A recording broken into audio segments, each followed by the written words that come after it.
নতুন বছর আসছে। আপনি হয়তো ভাবছেন সবকিছু নতুন করে শুরু করবেন। এমন ভাবনাটাই ফালতু।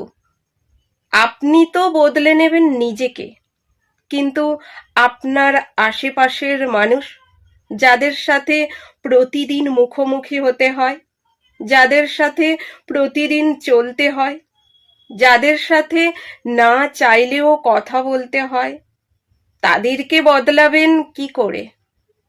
তারা যেমনটি ছিল আগামী বছরেও তারা তেমনটিই থাকবে।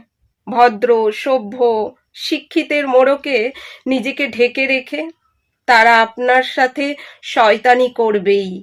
তাদের হিংস্রতা, নীচতা, স্বার্থপরতা, কূটনীতির কাছে আপনি কিছুতেই পেরে উঠবেন না।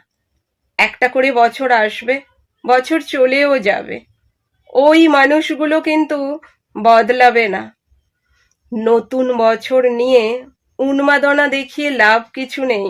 জঙ্গল থেকে জানোয়ারকে সরানো সম্ভব হলেও জানোয়ারের মন থেকে জঙ্গলকে কখনো সরানো যায় না।